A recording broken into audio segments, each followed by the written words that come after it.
Vamos a hablar un poco de la epidemiología. En realidad, este tema es no es tan frecuente como, como otras patologías, como otras etiologías del paciente amputado de manera global. O sea, eh, la mayoría de pacientes amputados son adultos y por causa vascular, como a la cabeza, los pacientes diabéticos, como conocemos. Los pacientes congénitos, niños, como lo vemos aquí en las cifras, son poco frecuentes.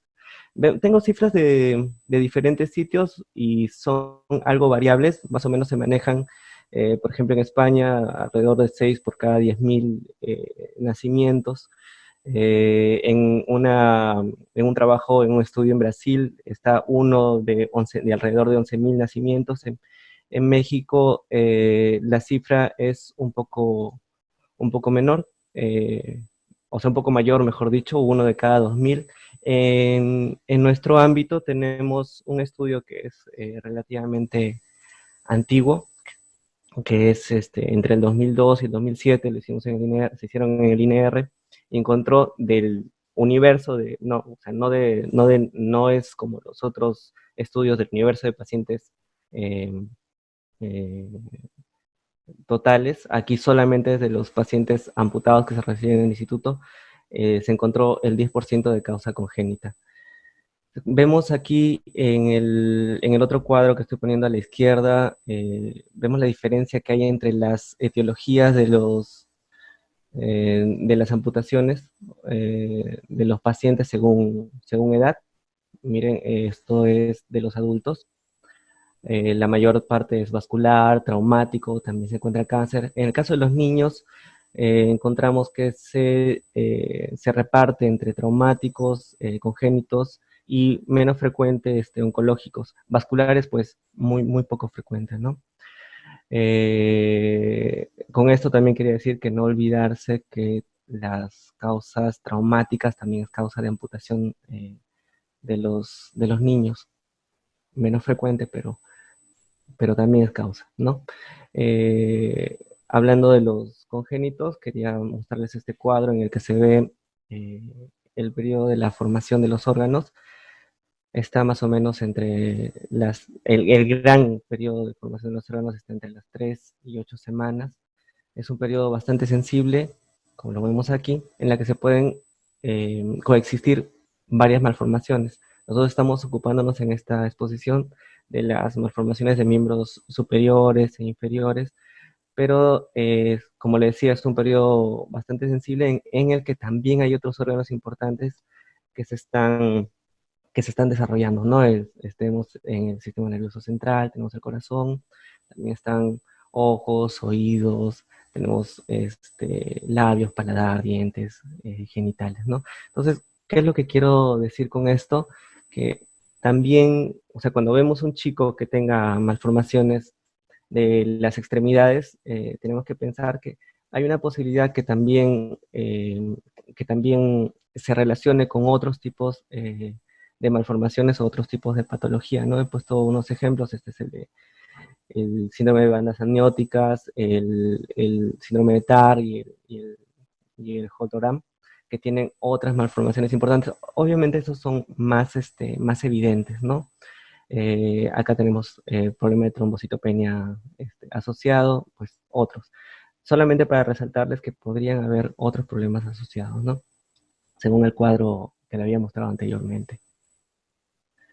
Dentro de los factores de riesgo, voy a tomar los factores de riesgo para el síndrome de bandas amnióticas. Se describe, entre otros, probables factores de riesgo, los traumatismos abdominales, las formaciones uterinas, el uso de DIUs, procedimientos invasivos. Se ha asociado que hay una mayor frecuencia en las primigestas y en las personas, en las madres que tienen fiebre en el primer trimestre. También hay alguna medicación asociada, como el misoprostol o el clomifeno. Y hay un estudio que ha asociado la altitud, eh, tomando poblaciones de Bolivia que estaban por encima encima de los 2000 metros sobre el nivel del mar, que tenía una mayor, una mayor incidencia de estos casos. De nuevo, no quería olvidar las causas traumáticas porque son bastante importantes. El uso de pirotécnicos, vemos chiquitos que llegan amputados con amputaciones parciales de la mano o amputaciones de los dedos por uso de pirotécnicos. También por aplastamiento o por trituración con las puertas, y por accidentes de tránsito también, ¿no? Niñitos que son atropellados o como pasajeros resultan también lesionados.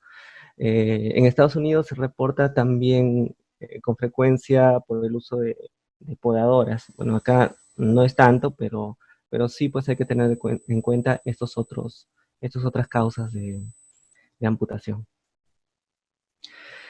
Entonces, entrando al tema del amputado niño, tenemos que el amputado niño es diferente al amputado adulto, como habíamos dicho, por su etiología, pero también presentan otros que llamaremos problemas especiales del amputado niño. También el impacto psicosocial, tenemos un impacto psicológico en la familia que se entera de la venida de un niño con una deficiencia de extremidades, que puede ser antes o ya después del parto, o al momento del parto. También está este impacto, bueno, también cabe decir que este impacto es variable durante los periodos de desarrollo del niño. O sea, cuando el niño es pequeño, quizás el impacto es mucho mayor para la familia.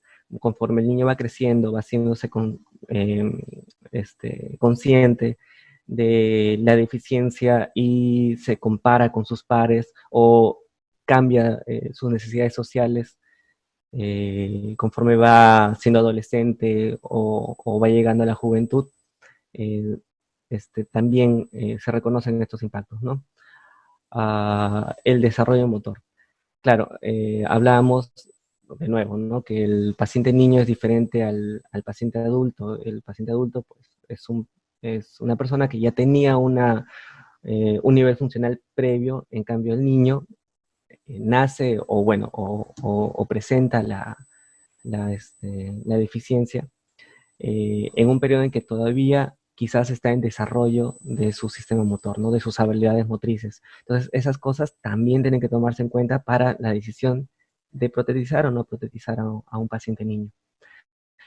Y por último, las adaptaciones protésicas, ¿no? Esto lo vamos a ver más adelante.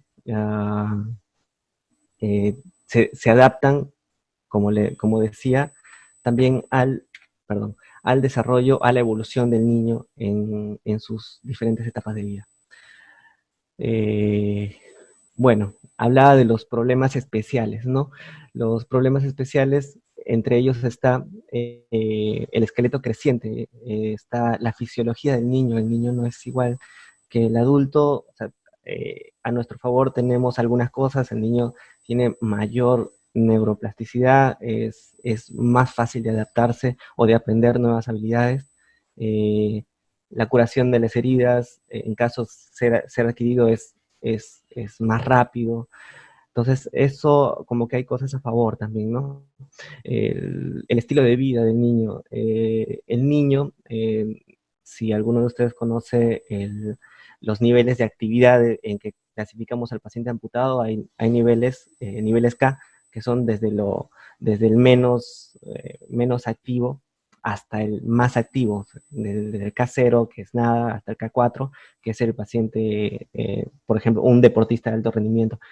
El niño es muy activo de forma basal.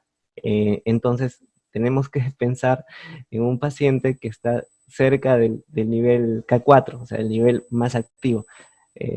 A eso me refiero con el estilo de vida, ¿no? Y también pues hay que tener en cuenta su entorno. No es lo mismo un niño que esté aquí en ciudad, que esté en, en la sierra o en la selva. Uh, hay que ver cuál va a ser su desenvolvimiento y su nivel de colaboración. En estas últimas en estos últimos ítems que he tomado, si se podrán dar cuenta, se deja ver que para hacer una rehabilitación de un paciente amputado, niño, hay que ser, es como muy específico porque es muy variable. Las malformaciones son variables, las adaptaciones protésicas tienen que ser variables. El comportamiento del niño es variable, o sea, en el mismo niño o en niños de su, de su, de diferente, eh, el mismo niño en diferentes etapas de la vida y en niños de la misma edad que pueden tener un comportamiento muy diferente, ¿no? Muy bien. Ok.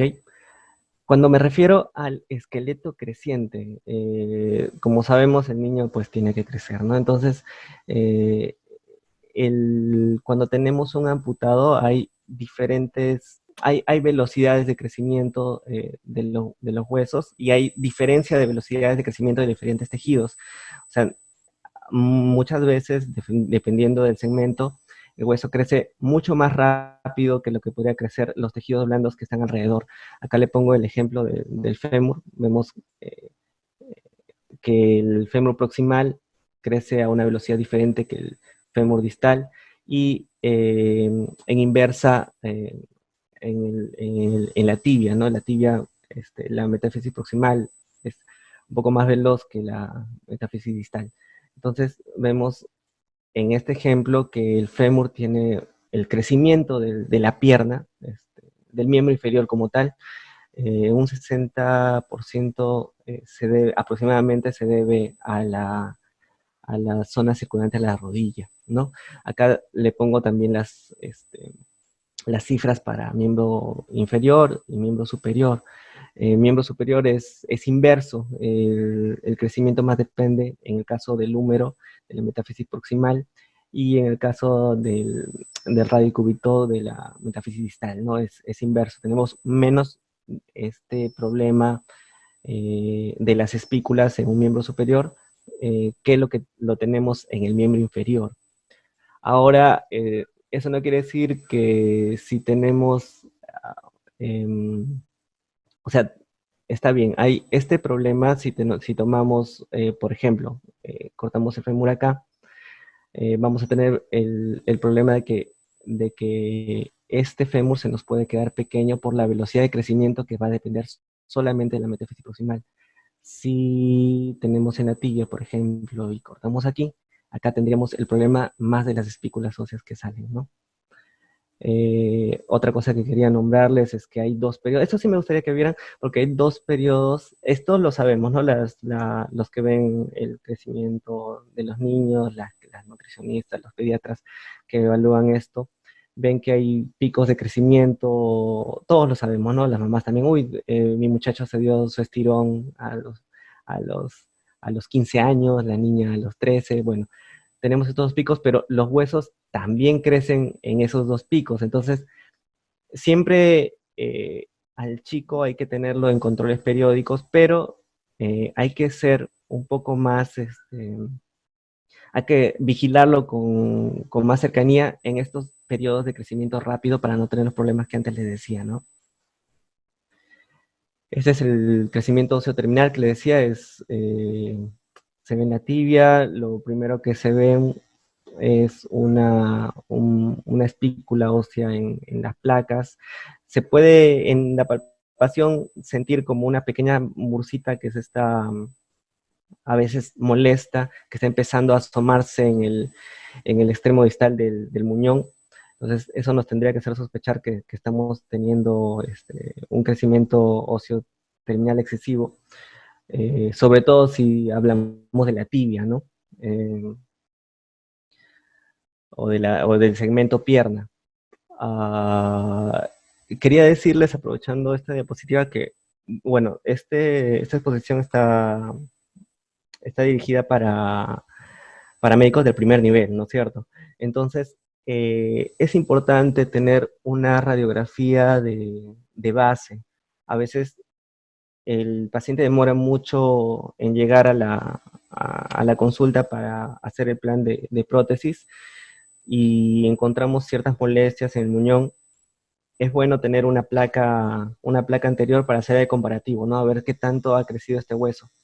Lo que he puesto acá a la derecha es uno de los procedimientos que usan en traumatología para tratar de limitar este crecimiento, ¿no?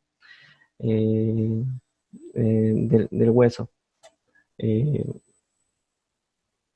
Otra cosa que hay que tener en cuenta con el esqueleto creciente es pues que el niño va a necesitar más cambio protésico de lo que se esperaría con respecto a un adulto, ¿no? El adulto ya creció, se le hace cambio de socket o si deteriora, se hace el cambio del pie.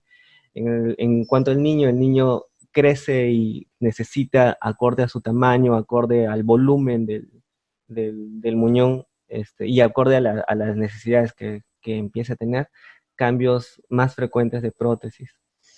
Y lo otro que les decía, ¿no? Si es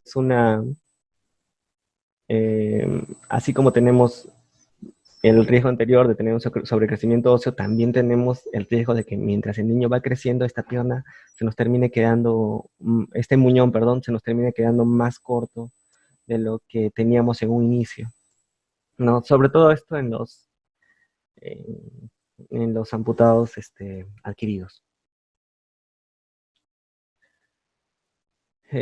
Bueno, lo de la fisiología ya más o menos lo había comentado antes.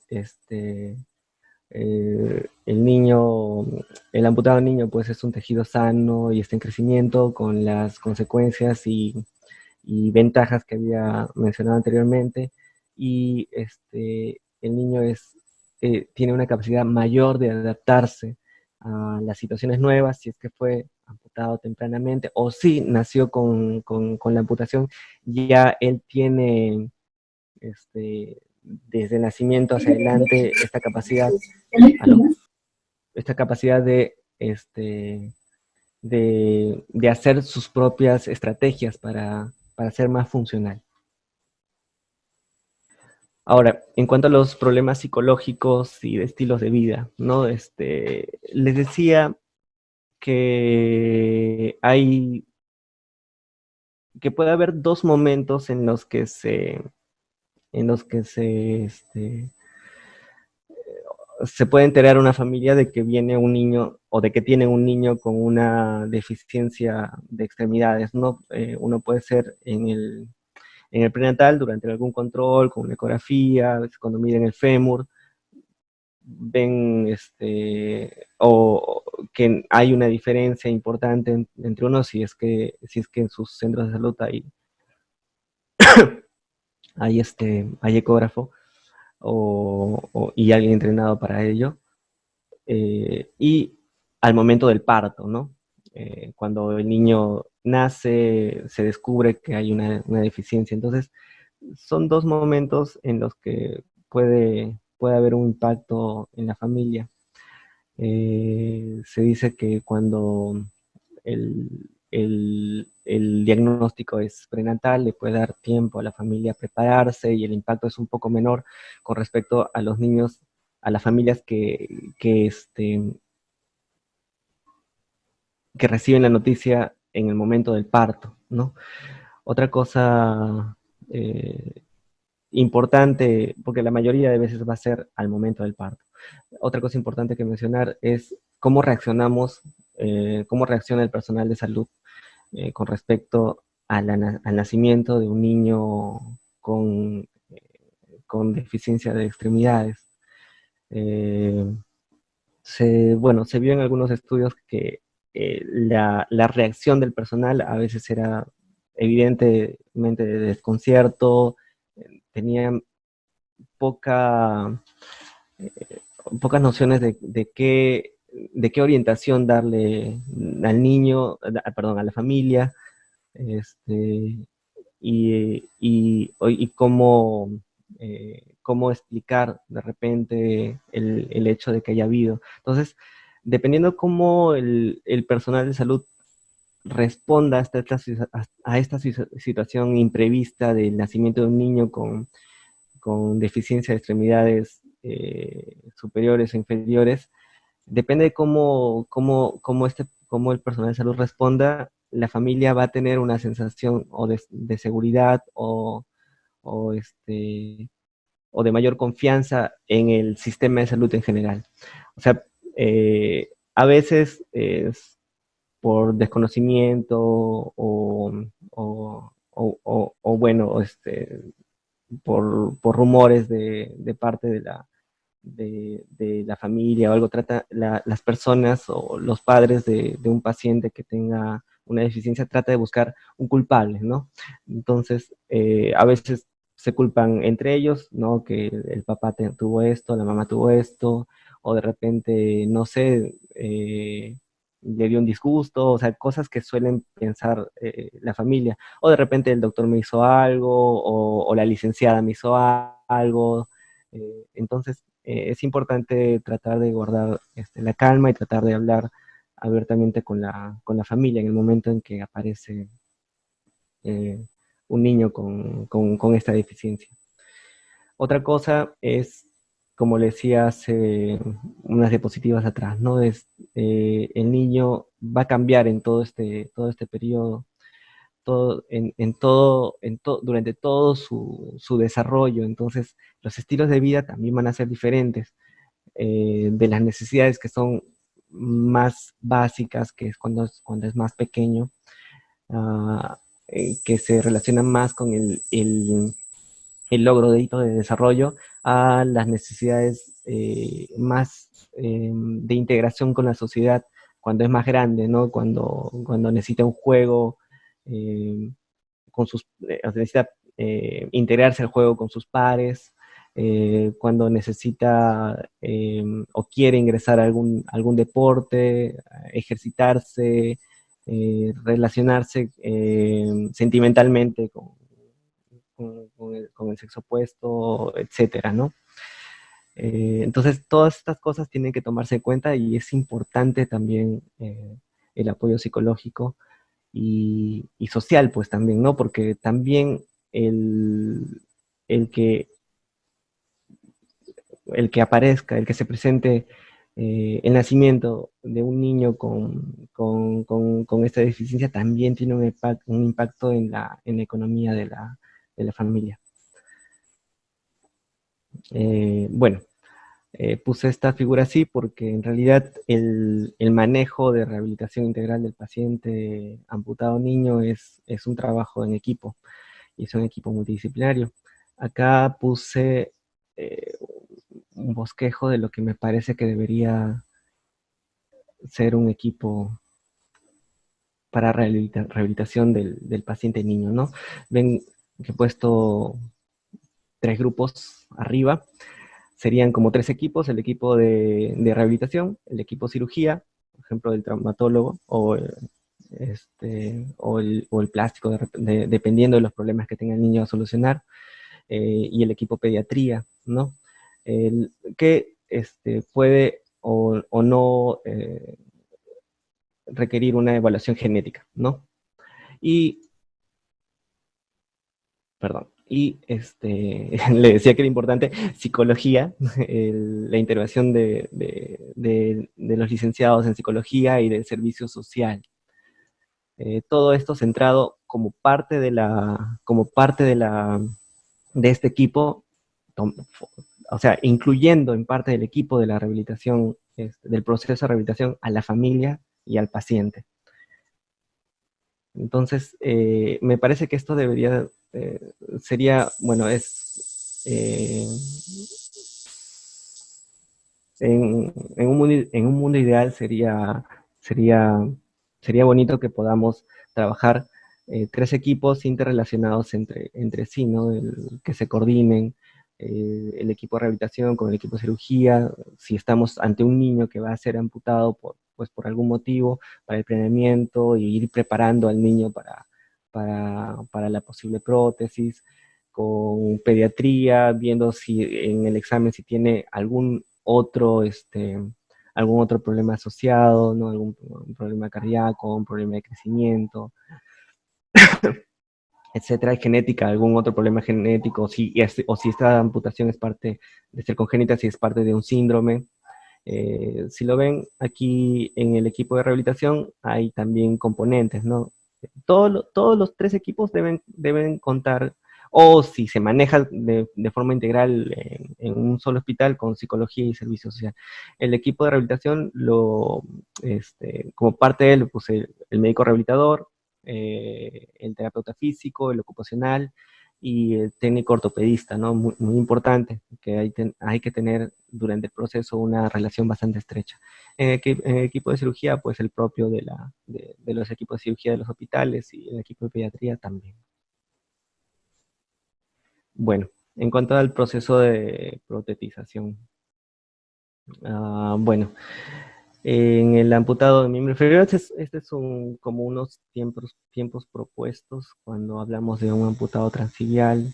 Eh, Estos son tiempos propuestos siguiendo el periodo en que el niño va a cumplir determinados hitos del desarrollo, ¿no? En el amputado transtibial tendríamos más o menos, sería bueno empezar la protetización, se recomienda entre los 6 a 9 meses, eh, y el diseño es, pues, bueno, estos son cositas que se hacen ya en el mismo instituto, ¿no? El tipo de pie para empezar la bipestación, o apoyo de repente a los 10 meses, Pisach, la funda pelité. Este es un BK, ¿no? Para abajo de la rodilla. Y el objetivo es el gateo, la sedestación, que comienza a pararse y ya centrándonos en la marcha alrededor de los 2 años, eh, ya pensaríamos cambiarlo de una exoesquelética a una endosquelética, ¿no? En el transfemoral unilateral, también igual, a los 6 a 9 meses, con casi las mismas, eh, con casi los mismos objetivos, ¿no? Levantarse del suelo, bipedestación, y el transfemoral bilateral. Acá hay una propuesta, en realidad eso no lo usamos, lo he visto en otros, en la bibliografía, en otros países, usan un tipo de prótesis que es cortita, es solo como si fuera el socket, como si fuera la copa que da al muñón, y a partir de ahí tiene como un pequeño piecito adaptado para permitir sobre todo la bipedestación, ¿no? Mantenerse pie con apoyos en él.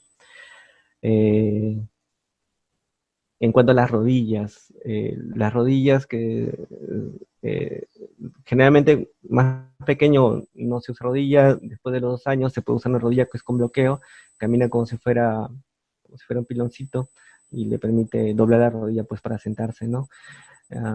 Se dice que hay la posibilidad de darle en la bibliografía esto, ¿no? Una rodilla libre entre los 3 o 4 años, pero eso, como comprenderán, es según la evolución y la evaluación del paciente, ¿no? Y también sus necesidades, de dónde viene, cómo va a moverse, en qué ambiente va a estar. El, el uso inicial como es de rodillas que son de un solo eje y las poliaxiales que son un poco más cercanas a lo fisiológico, se pueden usar en muñones largos o en desarticulación de rodilla. Ay, se me salió. Esto casi no lo tenemos, ¿no? Esto está en la bibliografía. En realidad, también no lo mencioné antes, pero una cosa a tener en cuenta para la protetización es también el factor eh, pues, logístico, ¿no? O sea, lo que podemos, lo que tenemos, lo que ofrecemos como, como Ministerio de Salud, o cuando los pacientes son de afuera, lo que son capaces de adquirir económicamente, ¿no? Esto es muy poco frecuente, no se suele hacer, ¿no? Acá usamos las rodillas, las monocéntricas y las policéntricas. En cuanto a los pies protésicos, el más sencillo es el pie Sach, es un piecito simple.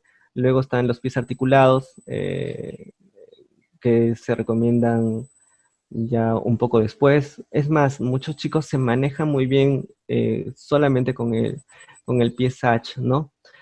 Esto, como le decía, es bibliografía del extranjero. Acá hay un tipo de pies que usan, que es el pie de respuesta dinámica. Es un pie de fibra de carbono que recibe la energía eh, que se produce durante el inicio de la fase de apoyo y la regresa hacia el final, ¿no? Como para propulsar el miembro y, y avanzar en la marcha. Pero nosotros manejamos estos dos primeros tipos de pies y en general el niño se maneja muy bien con solo el pie H. Entonces pasamos al niño amputado de miembro superior y acá hay como una controversia porque hay datos contradictorios en diversas bibliografías, ¿no? Entonces se pone en una encrucijada, ¿no? Nace un niño con una deficiencia esquelética y uno dice, pues, se va a protetizar o no se va a protetizar. Y en realidad depende, ¿no? Depende de varias cosas. Depende de que si la familia está de acuerdo, depende de, la, de la capacidad de poder llevar un programa de rehabilitación eh, con la colaboración, pues, de la familia, depende de lo que tengamos de disponibilidad para darle una prótesis al niño. Y pues depende en realidad también de la evaluación muy puntual de cada paciente, ¿no? Entonces la respuesta es depende. Ah, pero sí hay ventajas y desventajas en una u otra decisión. Ok. Eh, Suponiendo que se decida por protetizar, ¿no? Durante la primera visita, a la visita al equipo, como se han dado cuenta, el equipo de rehabilitación es amplio, hay muchos integrantes del equipo de rehabilitación. Entonces, cuando el paciente ingresa, pasa por una valoración por cada uno de los miembros del equipo de manera separada, como para no aturdir a la familia y al mismo paciente.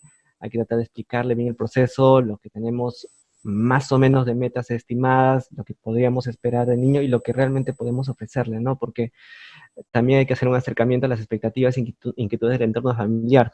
Con las nuevas tecnologías, lo que se ve en los programas de televisión o la ciencia ficción, algunas veces el paciente o los familiares, ¿no? En todo caso, tienen unas expectativas muy altas de lo que se puede hacer con una prótesis. Y actualmente, pues la tecnología y lo que tenemos como país no permite muchas de esas cosas, ¿no? Entonces, una de las cosas es ver la expectativa que ellos tienen y otra cosa también importante es ver qué es lo que quiero conseguir del niño, ¿no? Lo que yo quiero conseguir del niño, aparte, pues, quizás dependiendo de su edad, como digo, quizás de una finalidad estética, también importante es una finalidad funcional, ¿no? Mientras más pequeño es el niño, al niño no le preocupa mucho tanto la estética, sino más poder jugar, salir, arrastrarse, etcétera, ¿no? En la segunda visita, bueno, en las siguientes visitas se va evaluando porque él, como se podrá ver y de repente muchos conocerán, el niño avanza muy rápido en su desarrollo, ¿no? Entonces hay que hacer controles seguidos para ver qué es lo que se está logrando, para modular lo que estamos haciendo y ir cambiando el norte. Según esta bibliografía que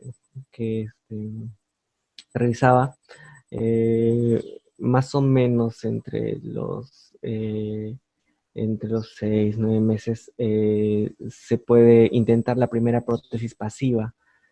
Eh, Ahora me voy a saltear un poco hasta acá. Si se dan cuenta que estamos poniendo un límite, ¿no? de 2 años. Ya, fíjense esto. Muy bien, regresamos acá.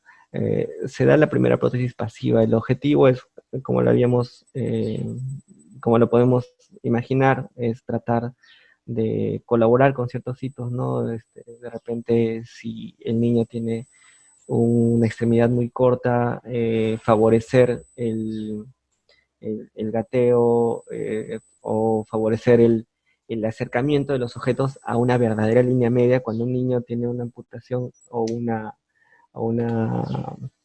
deficiencia de una extremidad, tiende a poner los objetos en una línea media adaptada al miembro superior más corto.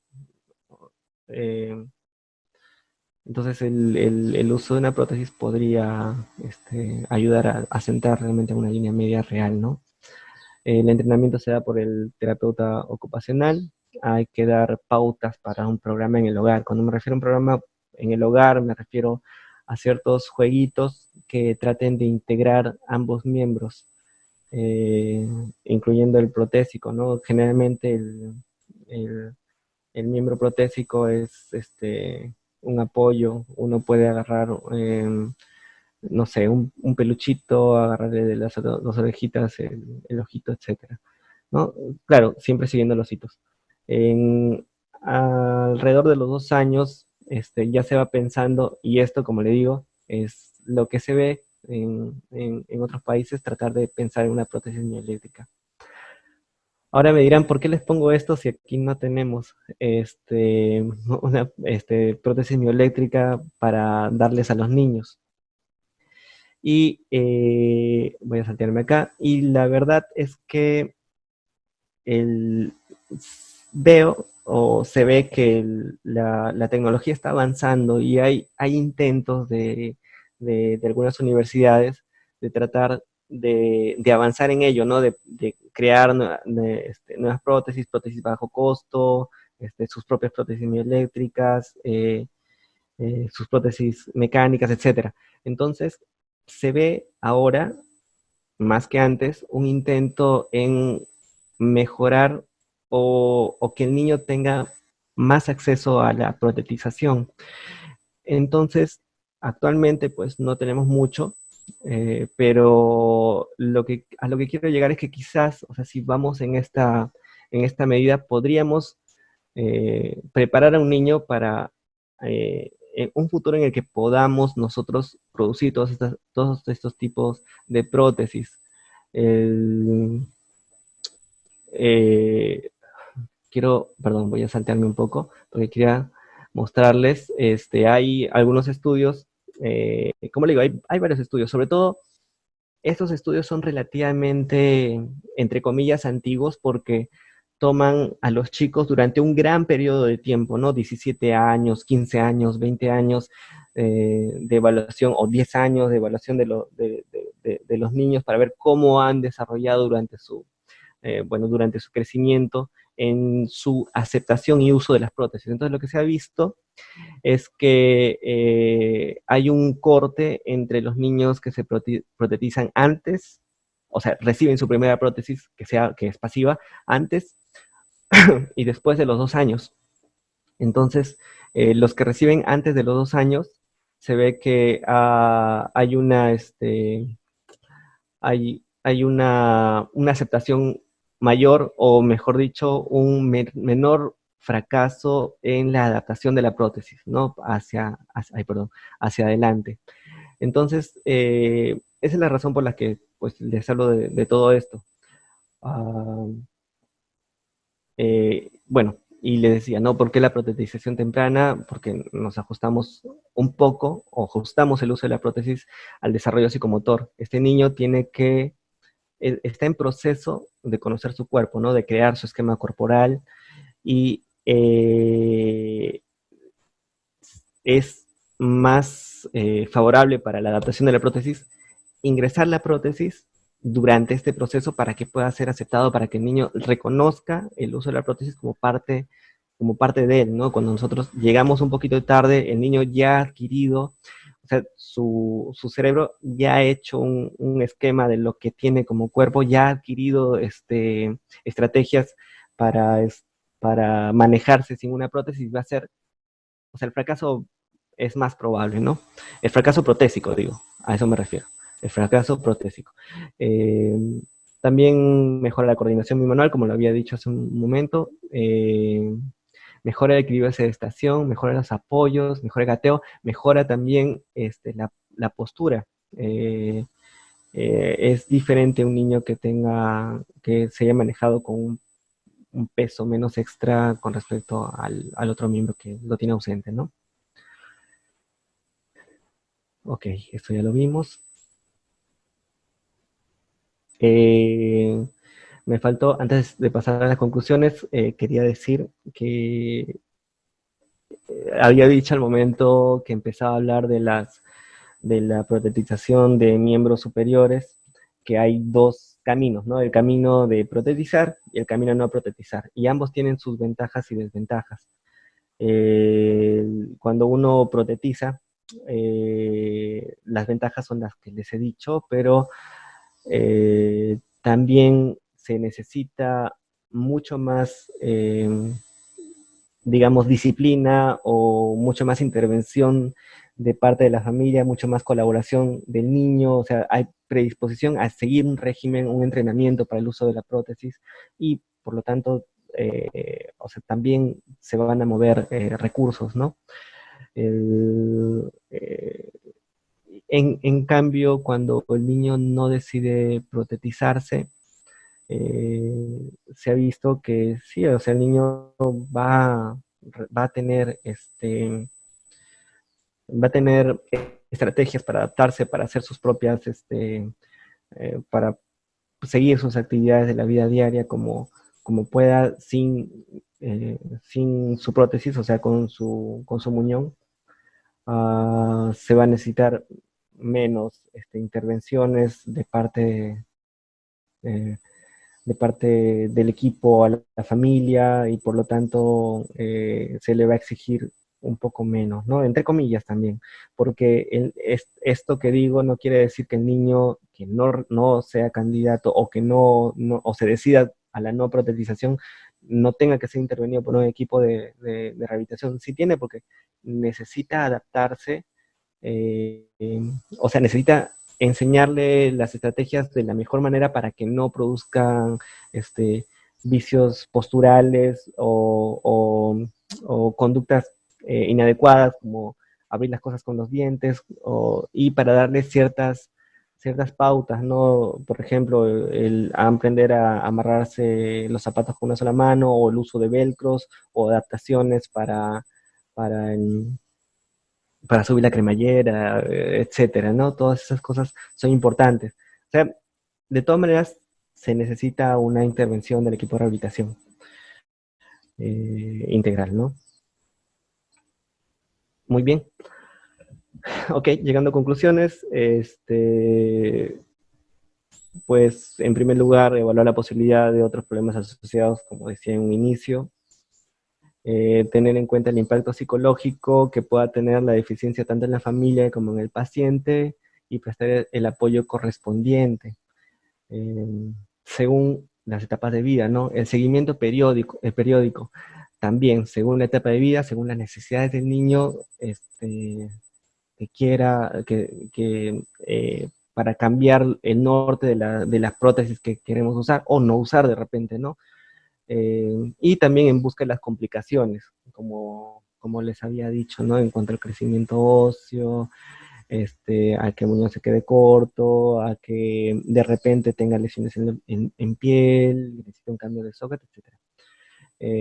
Y fisiología y etiología. El paciente pediátrico tiene particularidades con respecto al paciente adulto, ¿no?